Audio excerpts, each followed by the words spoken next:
Hi, my name is Kate Fortmueller. I'm here talking to Justin Wyatt about his new book, Creating the Viewer, from University of Texas Press. You talk a little bit about what is unique about market research in the entertainment and media industries? Sure. I mean, market research is done in so many different industries nowadays. And with entertainment, it's kind of misleading in a way because people have such a strong connection to films, TV shows, music, whatever kind of form of entertainment we want to talk about, that you will get an immediate emotional reaction when you ask them about something, a movie that they've just watched or a movie that, is up for Academy Awards, whatever it is. You get some emotion back immediately. And as a researcher, you might think, okay, I'm going to stop there because I know what they're feeling. But the key to doing entertainment research is to push beyond that immediate reaction to understand what the motivation is and what the drives are beneath that reaction.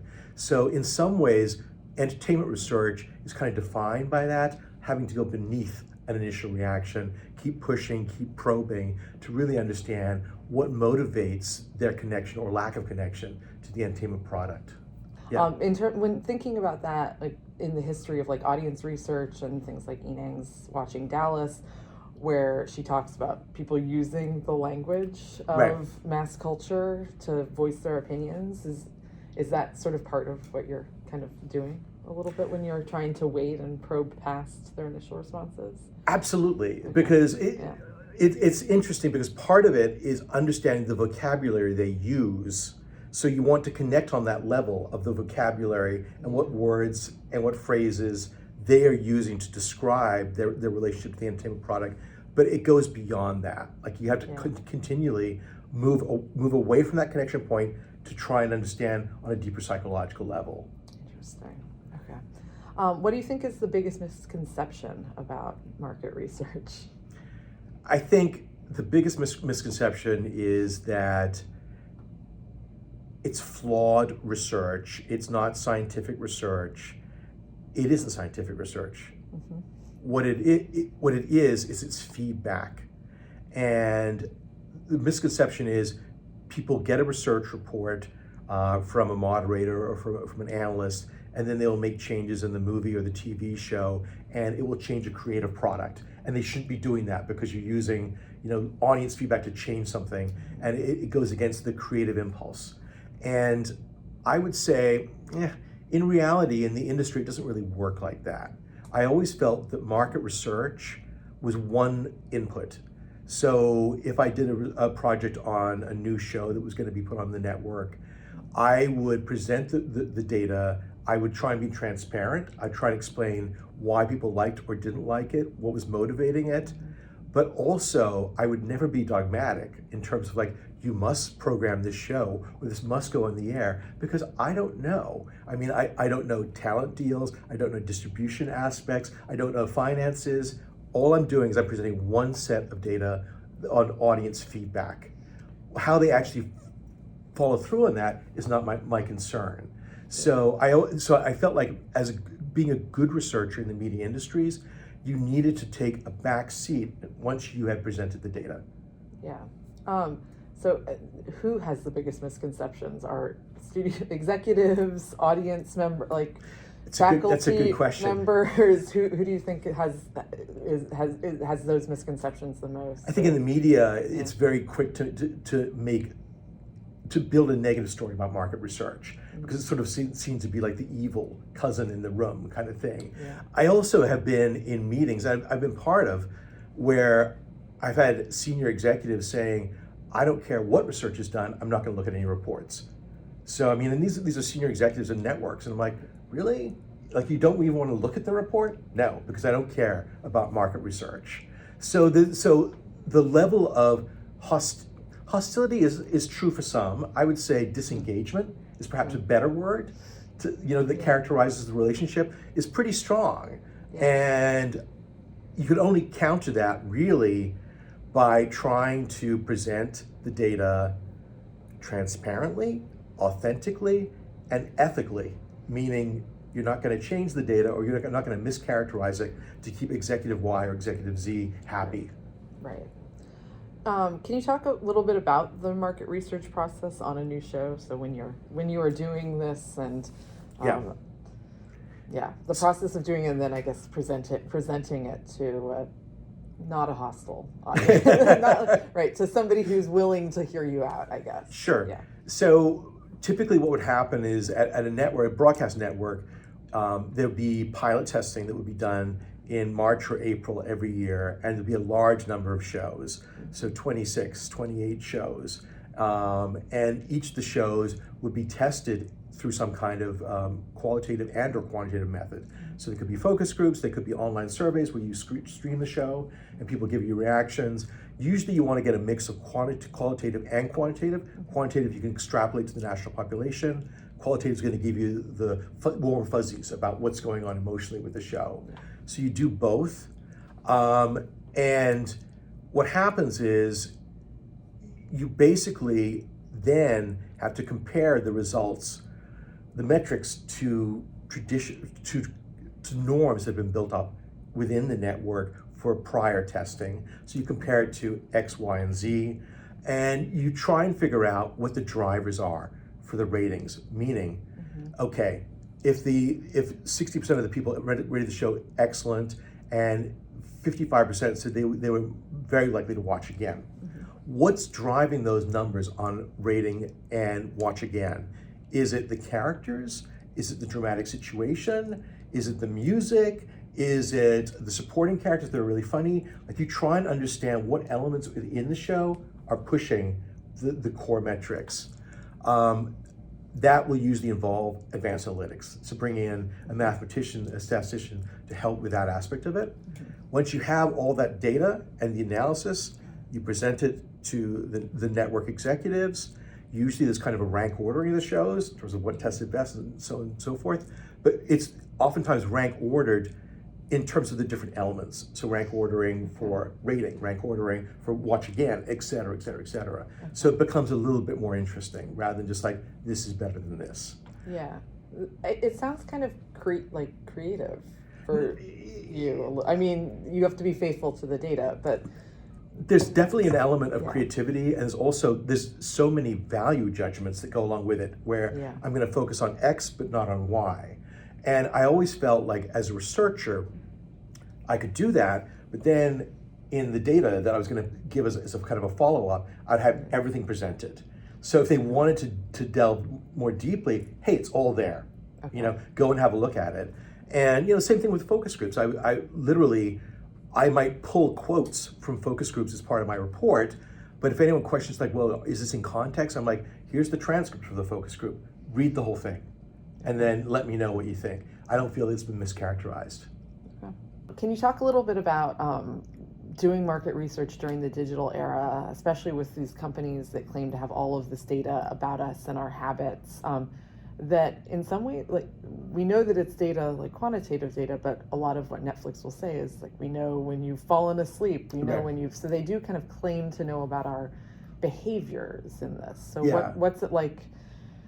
It's difficult because the streaming services, they do share some of their audience data, but they're very selective about what they share, and it certainly isn't the same kind of sharing that you get for Nielsen ratings, or even clouded audience research that gets fed through publicity to the Hollywood trades and the online blogs.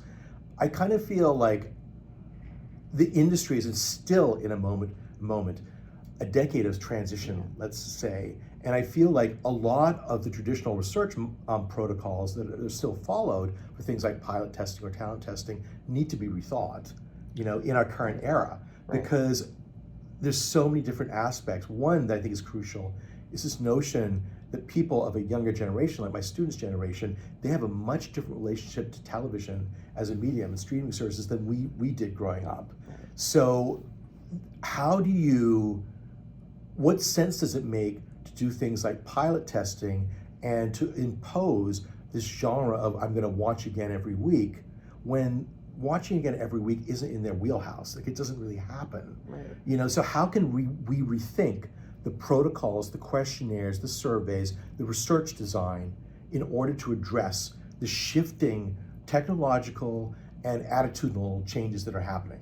Are there, I guess sort of off of that too, are there, when if you were kind of presenting this data, they have different metrics of success Yes. than traditional television. So would that also factor into Absolutely. this? Yeah, okay. You know, I mean, so like traditionally, I mean, this is shifting, but you know, back in the day, like Amazon Prime, it's like, well, let's get more Prime subscribers as a metric. Yeah. Well, that is such a different metric than eyeballs watching at the premiere of an episode at 8 p.m. on Thursday. Right. You know, right. That how do you monetize that, and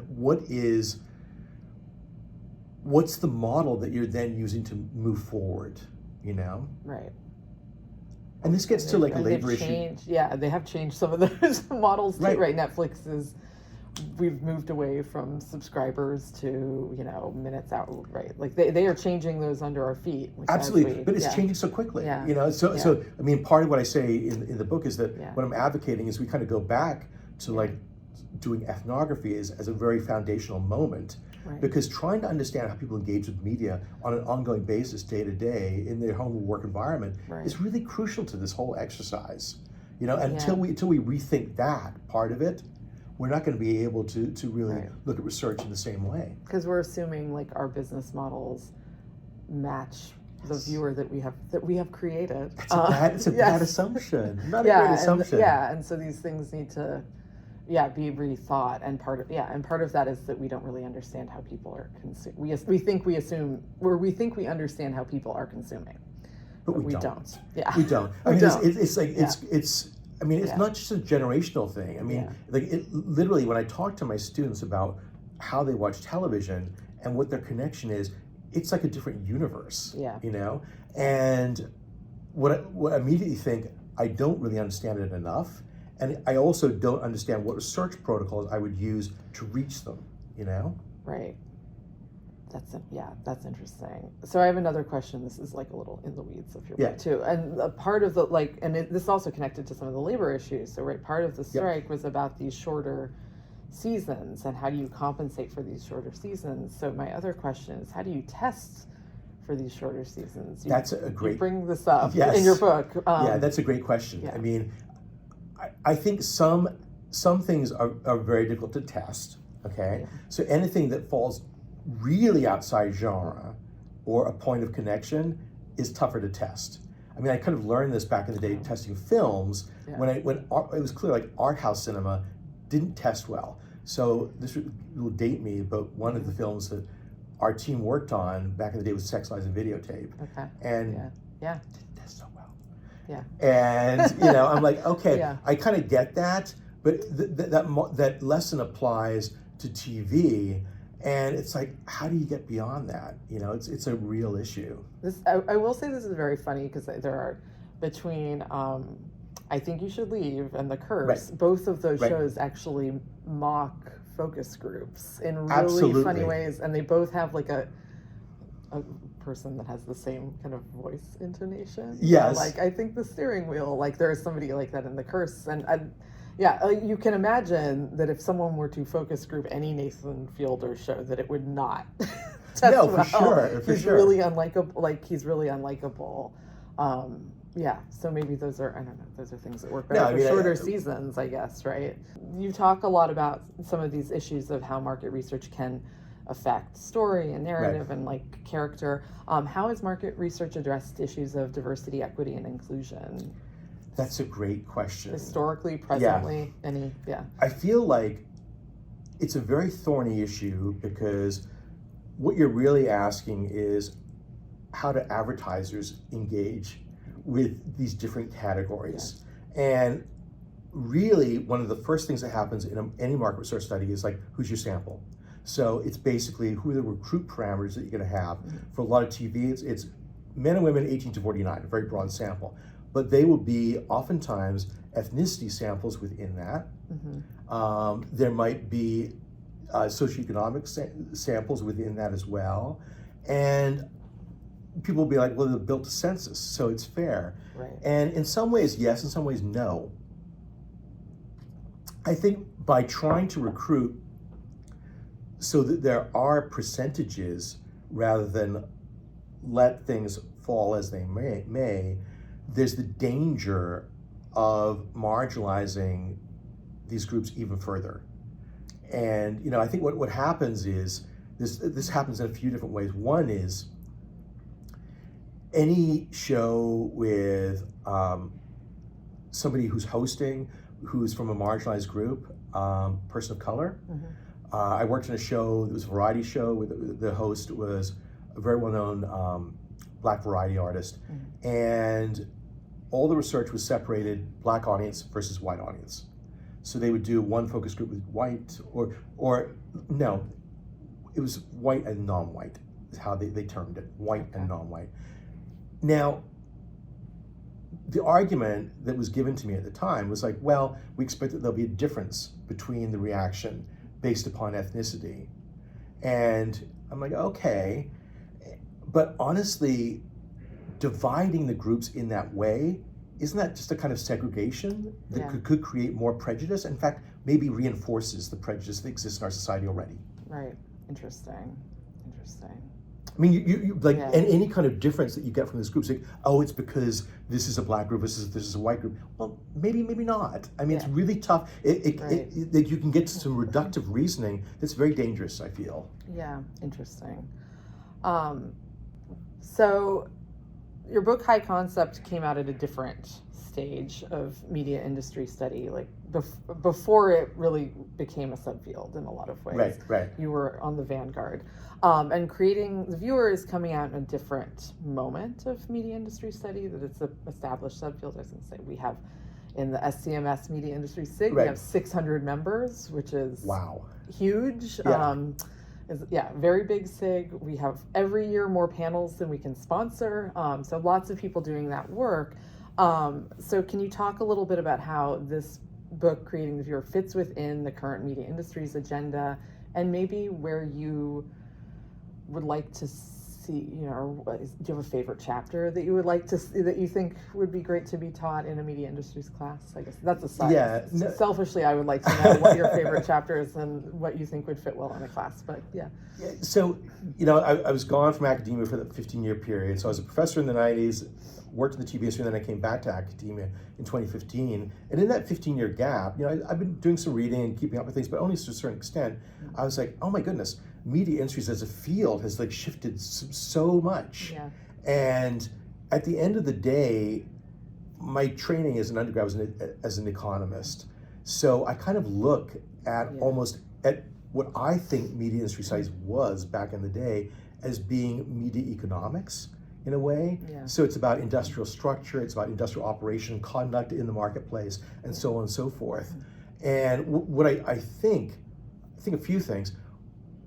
One, there doesn't seem to be a lot of interest in that to the same extent that there was back in the day. And I think things have become very kind of minute. Now, for example, work on labor, like your work, I think is absolutely crucial and fills in a huge gap that just wasn't addressed at all back in the 90s. It really wasn't. Not a lot of people addressing it now. Not a lot of people addressing it now. But you know what I'm saying. And so like that, your work I think is really, really important. But also, like the Caldwell production studies stuff, I think that's really good work too. But I'm not sure I would term it media industries work, believe it or not. It seems like media industries cultural studies.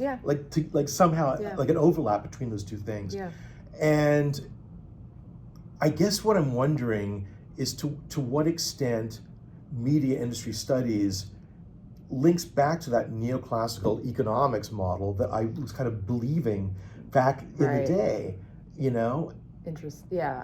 Well, and I think one of the things for me, what production studies brings is different methods for doing work that media studies doesn't necessarily, right? So I think in some ways it's just talking, the idea of even just talking to people, is something that has not historically always been, that some people have done, right? My dissertation chair, Ellen Sider, was always advocating for us to get an IRB and talk to people, but it's a nerve-wracking thing, right? And I think it's not part of this field in a lot of ways. So I think that's one of the things that brings into me. But that you're dealing with culture and power dynamics, and that's separate absolutely from some of these other things. The other aspect to me is that, we were talking earlier about this notion of audience. And at the end of the day, I'm still really fascinated by the text and how the text becomes marketable. You know, how film, TV, media products in general, how they are marketed and placed into the marketplace through advertising, social media, publicity, all these things. Yeah. And that process still fascinates me. And that also is changing drastically. So I always think of my media industry studies, like the way that I conceive of it as being textually based somehow, but textually and economically based. Right. And yet, you know, I also think, Justin, you've been doing this so long, you're like so old, you know, of course things are going to move on and change. So I love hearing all the different strands and threads and developments that have happened in media industry studies and in film studies and media studies in general. And I find them, you know, inspiring, you know, and that's important. It is such a big field now, right? Like, I feel like there was an era maybe where you could think about a certain school of thought coming out of a grad program, and now it's like, yeah, that's harder to find. I think you have all sorts of different scholars and approaches, and for example, people writing on data, like this great book by John Cheney Lippert, John Cheney Lippert, We Are Data, that basically changed the way I thought about data and algorithms. I was like, you know, this is somebody who's like a non-industry person who's writing about it from a really interesting, unique perspective. Yeah. And it's like, if I read this while I was still working in industry, I would do my business differently. That's interesting. That's really interesting.